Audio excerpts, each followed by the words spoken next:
વંદે માતરમ વિદ્યાર્થી મિત્રો, ગયા લેક્ચરની અંદર આપણે ચેપ્ટર નંબર 4 પૂર્ણ કર્યું હતું. હવે આજે આપણે ધોરણ 7ની અંદર નવું ચેપ્ટર ભણવાના છીએ, જેનું નામ છે ચેપ્ટર નંબર 5 આદિવાસી, પછી વિચરતી જાતિ અને સ્થાનિક સમુદાય.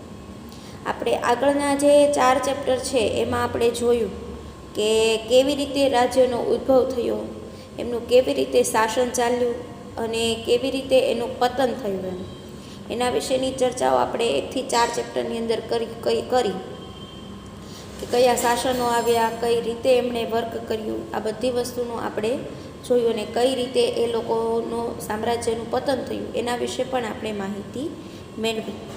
આમ છતાં તો કે નગરો છે અને ગામો છે, એમાં તો કે નવી કળાઓ, હસ્તકળાઓ અને ઉત્પાદક પ્રવૃત્તિઓ છે એનો વિકાસ થયો હતો એમ. અને આ સમયગાળામાં તો કે કેટલાક મહત્ત્વપૂર્ણ રાજનૈતિક છે, સામાજિક છે અને આર્થિક પરિવર્તનો છે એ થયા હતા એમ. પરંતુ સામાજિક પરિવર્તન છે એ બધી જગ્યાએ તો કે એક સરખું ન હતું એમ. તેથી તો કે વિવિધ સમાજ છે એ અલગ અલગ રીતે તો કે વિકસિત થયા હતા એમ. અને આવું શા માટે થયું એમ કે તે આપણે તો કે સમજવું જોઈએ એમ.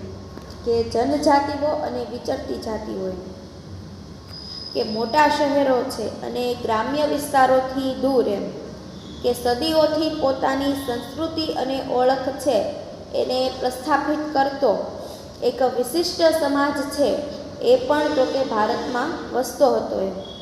કે જેને આપણે તો કે જનજાતીય સમુદાય કે આદિવાસી સમુદાયથી તો કે ઓળખીએ છીએ એમ. કે આ સમાજ છે એ સમયની તો કે સમાજ વ્યવસ્થા છે એનાથી અલગ હતો એમ. કે આ જનજાતિનો જે સમુદાય છે તે અને આ વિચરતી જાતિ છે તે આ એક સમુદાય છે એ સમાજ વ્યવસ્થા જે હતી એનાથી એક અલગ તરી આવતો હતો એમ. કે પ્રત્યેક જનજાતિના સભ્યો છે એ કબીલાઈ પ્રથાથી તો કે એકબીજા સાથે જોડાયેલા હતા. તમને એક્ઝામમાં પૂછાઈ શકે કે પ્રત્યેક જનજાતિના સભ્યો કઈ રીતે કઈ પ્રથાથી તો કે એકબીજા સાથે જોડાયેલા હતા, તો શું આવશે? કબીલાઈ પ્રથાથી.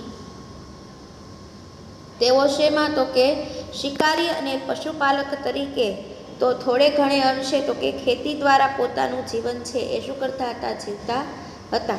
આપણે આગળ જોયું તો આદિમાનવનું સ્થાયી જીવન વસવાટ, એની અંદર આપણે જોયું કે પહેલાં માનવી તો કે શિકાર જ કરતો હતો એમ. કે પ્રાણીઓનું માંસ છે એ ખાતો હતો એમ.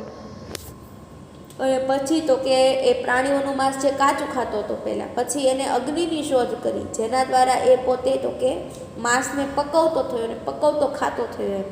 ને ધીમે ધીમે એ તો કે ખેતી તરફ આગળ વધે છે એમ. અને અનાજ છે એને ઉગાડે છે અને ધીમે ધીમે શાકાહારી પદ્ધતિ તરફ આવે છે. તો એવી જ રીતે આ જે લોકો છે એ શિકારી અને પશુપાલક તરીકે થોડાક અંશે તો કે ખેતી દ્વારા તો કે પોતાનું જીવન શું કરતા હતા? જીવતા હતા એમ. કે જંગલ અને પ્રકૃતિ તેમના જીવન પર તો કે સૌથી વધુ અસર કરતા પરિબળો હતા એમ. કે પ્રકૃતિ રમ્ય જે વસ્તુઓ છે એમ કે અને જંગલો છે એના પર તો કે જીવન વ્યવહાર એનો વધુ અસરકારક હતા એમ. કે પરિબળો તેમના ઘરો અને પ્રાકૃતિક સંસાધનોથી જ બનેલા હતા એમ. કે વાંસ છે, લાકડા છે, આનાથી જ પોતાના ઘરો છે એ બનેલા હતા. પ્રાકૃતિક સંસાધનો એટલે કુદરતી સંસાધનો વડે બનેલા હતા એમના ઘરો. કેટલીક જાતિઓ છે એ એક જગ્યાએથી બીજી જગ્યાએ શું કરતી હતી? તો કે ભટકતી હતી એમ. અને જેને આપણે તો કે વિચરતી અથવા વિમુક્ત જાતિ તરીકે ઓળખીએ છીએ. તમને એક્ઝામમાં પૂછાઈ શકે કે વિચરતી અને વિમુક્ત જાતિ કોને કહેવાય? તો જે જનજાતિના લોકો છે એ એક જગ્યાએથી બીજી જગ્યાએ ભટકતું જીવન ગાળતા હતા તેને શું કહેવાય છે? વિચરતી અથવા વિમુક્ત જાતિના લોકો તરીકે ઓળખીએ છીએ. ત્યારબાદ આપેલું છે કે જનજાતિના લોકો છે એ જમીન અને જમીન પેદાશો પર સંયુક્ત રીતે નિયંત્રણ રાખતા હતા. કયા લોકો? તો કે જનજાતિના લોકો છે તે જમીનની પેદાશો ઉપર પણ સંયુક્ત રીતે નિયંત્રણ રાખતા હતા અને પોતાના જે બનાવેલા નિયમો છે એમને આધારે તો કે પરિવારોમાં તેઓ એની શું કરતા હતા? વહેંચણી પણ કરતા. એટલે એકબીજાની વસ્તુનું પ્રોડક્શન થયું હોય તો એકબીજાની વસ્તુઓ આપતા હતા. એમ કે તેઓનું જીવન છે એ સામૂહિક સ્વરૂપનું હોવાથી તેમની અર્થવ્યવસ્થામાં પણ તો કે સામૂહિકતાનો સિદ્ધાંત તો કે જોવા મળે છે. કે જુદા જુદા સમુદાયોમાં સામાજિક સમાનતા તો કે જોવા મળતી હતી. એમ કે ઉપખંડના વિવિધ ભાગોમાં તો કે ઘણી મોટી જનજાતિઓ છે એનો શું થયો હતો? તો કે વિકાસ થયો હતો. ઉપખંડોના ભાગોમાં સામાન્ય રીતે તો કે તેઓ જંગલો છે, પછી પહાડો છે, રણ છે અને દુર્ગમ જગ્યાઓ છે એના પર શું કરતા હતા? નિવાસ કરતા હતા મોટે ભાગે. કેટલીક વાર તેમના કરતાં વધારે શક્તિશાળી સમાજ સાથે તો કે તેમનો શું થતો હતો?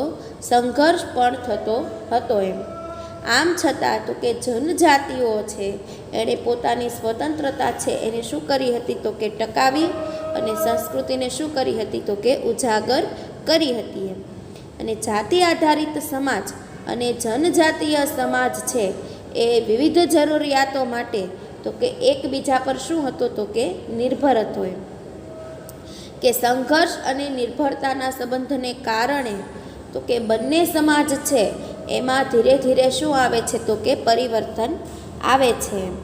અને ત્યારબાદ જોઈએ તો કે આદિવાસી જાતિના લોકો. એમ કે સમકાલીન જે ઇતિહાસકારો છે અને મુસાફરો છે એણે તો કે આદિવાસી અને વિચરતી જે જાતિઓ છે એના વિશે તો કે બહુ ઓછી જાણકારી આપી છે. એમ કે આપણને પરંતુ કેટલાક અપવાદોને બાદ કરતાં તો કે જનજાતિના જે લોકો છે એની પાસે તો કે આપણને લેખિત દસ્તાવેજો છે એ મળતા નથી. એમ પરંતુ આદિવાસી તરીકે ઓળખાતી જે જનજાતિ છે એની પ્રજા એ પોતાના સમૃદ્ધ જે રીત રિવાજોનું તો કે મૌખિક પરંપરાઓનું તો કે એ રક્ષણ કરતી હતી. એમ અને આ પરંપરાઓ છે એ નવી પેઢીને તો કે વારસામાં મળતી હતી. એમ કે વર્તમાન જે ઇતિહાસકારો છે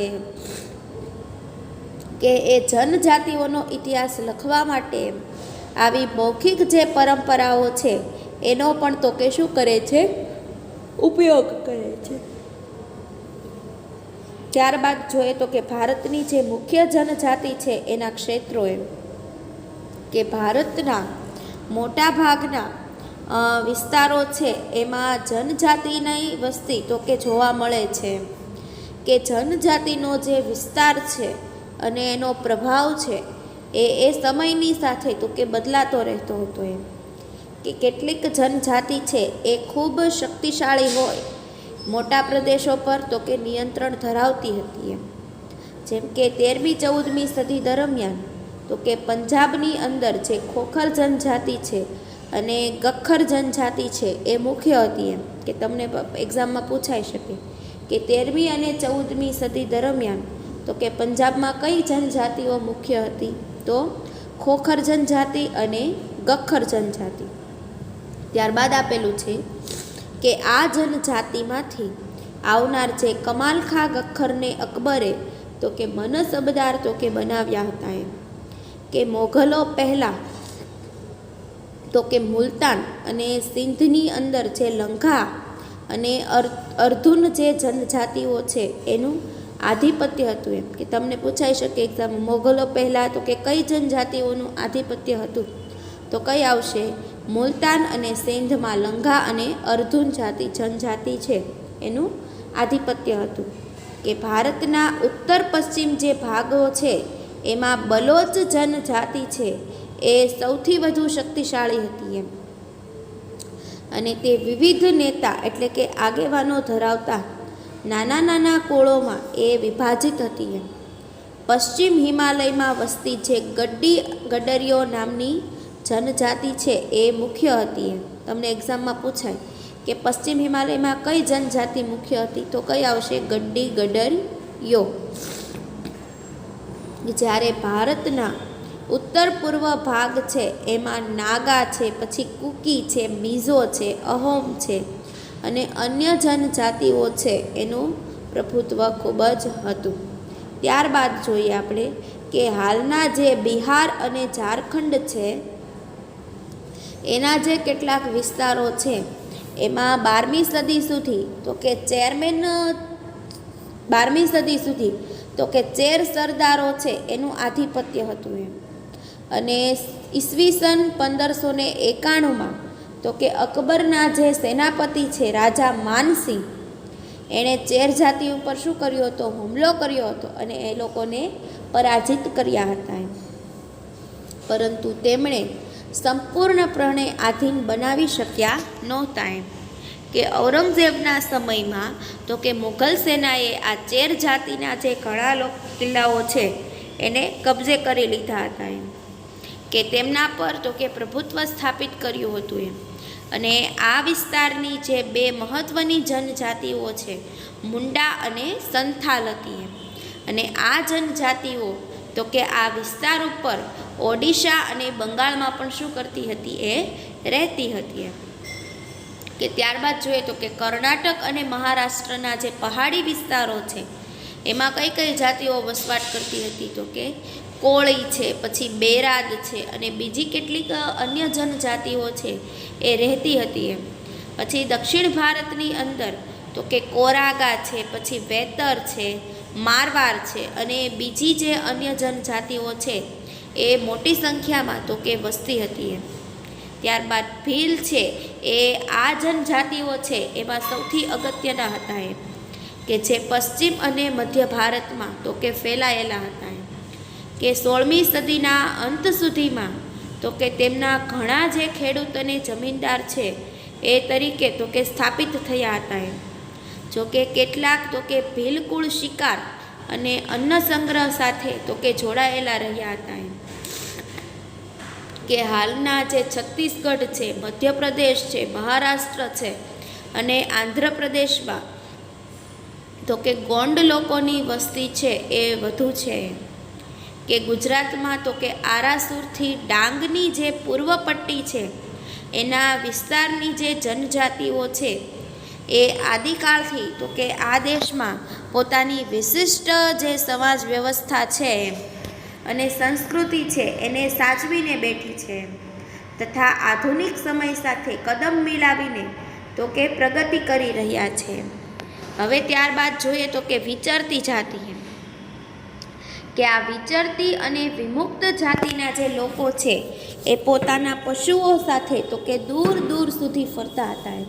કે આપણને ખબર છે કે પહેલાંના સમયની અંદર આ ગાડી, મોટરસાઇકલ એવા વાહનો ન હતા, પરંતુ ઊંટગાડી છે, બળદગાડી છે, ઘોડે સવારી છે, એના પર તો કે ઘોડાગાડી છે એના પર જ તો કે મુસાફરીઓ કરતા હતા એમ.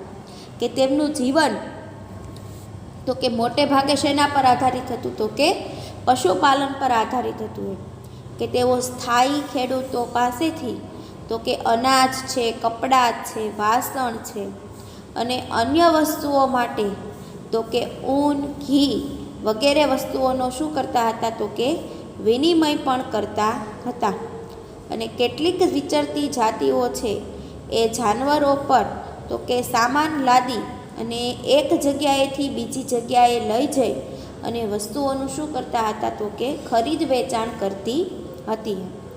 ત્યારબાદ જોઈએ તો કે વણઝારા એમ. કે ભારત અને ગુજરાતના સંદર્ભમાં એમ કે આ બધી જે વિચરતી વિમુક્ત જાતિઓ છે એમાં વણઝારા છે એ સૌથી અગત્યના હતા એમ. કે તેમની પોઠનો સમૂહ તો કે વણઝાર એટલે કે ટાંડુ કહેવાતો એમ. કે અલાઉદ્દીન ખલજી દિલ્હીના બજારો સુધી તો કે અનાજ અને ચીજવસ્તુઓ લઈ જવા માટે તો કે તેમનો શું કરતા હતા? ઉપયોગ કરતા હતા એમ. અને બાદશાહ જહાંગીરે પણ તો કે વણઝારા દ્વારા તો કે બળદો ઉપર અનાજ લાદીને શહેરોમાં વેચવાના તેમના કાર્યનો શું કર્યો હતો? તો કે ઉલ્લેખ કર્યો છે. કે ખાસ બાબત તો એ છે કે યુદ્ધ દરમિયાન તો કે વણઝારાઓ છે એ બળદની પોઠ દ્વારા તો કે મુઘલ સેના માટે અનાજ અને ચીજવસ્તુઓ છે એ લાવતા હતા. એક રીતે જોઈએ તો વણઝારા છે એ ભારત અને વિશ્વ વચ્ચેની એક કડી હતી એમ, કે મધ્ય એશિયાથી તો કે અનેક જે ચીજવસ્તુઓ છે એ તેમના દ્વારા તો કે ભારતમાં આવતી હતી એમ, અને ભારતથી તો કે બહાર જતી હતી એમ. તો વિદ્યાર્થી મિત્રો, અહીંયા આપણે તો કે અલગ અલગ જે વનવાસી જાતિ છે, પછી વિચરતી જાતિ છે, એની અલગ અલગ માહિતીઓ આપણે મેળવી એમ, કે આદિવાસી લોકો છે એ પહેલાં તો કે જંગલની અંદર તો કે માંસ ભટકતું જીવન જીવતા હતા એમ, કે પ્રાણીઓને મારીને એ કાચું માંસ ખાતા હતા એમ. પછી તેઓ તો કે અગ્નિની એ શોધ કરે છે એમ, અને પછી એ તો કે એમાંથી પાકું માંસ ખાતા થાય છે એમ. અને ધીમે ધીમે તો કે એ લોકો જમીન તરફ આવે છે અને ખેત પેદાશો ઉપર તે પોતાનું ધ્યાન દોરે છે, અને ખેતીવાડીમાં તો કે અલગ અલગ પાકો ઉગાડી અને એ તો કે ખાવા લાગે છે. આ રીતે તો કે અલગ અલગ પ્રકારે તો કે આ જે વનવાસી છે, આદિવાસી જાતિ છે અને વિચરતી જે જાતિ છે એ પોતે તો કે પોતાનું જીવન ગુજારતા હતા એમ. પછી વણઝારા છે એ તો કે એક જગ્યાએથી બીજી જગ્યાએ તો કે મુઘલો છે એને માલ પહોંચાડવામાં અને વિશ્વને જોડતું રાખવા માટે એમ, ભારતને વિશ્વને જોડતું રાખવા માટે એ મહત્ત્વનું સાધન બને છે એમ. તો અહીંયા સુધીનો પાઠ જોયો તમારો વણઝારા ભારત અને ગુજરાતના સંદર્ભમાં છે ત્યાં સુધીનો આપણે પાઠની ચર્ચા કરી. હવે આપણે જે નેક્સ્ટ પાઠ છે તે આપણે નેક્સ્ટ લેક્ચરની અંદર એમના આગળના પાઠની ચર્ચા કરીશું. ત્યાં સુધી થેન્ક યુ બાળ મિત્રો.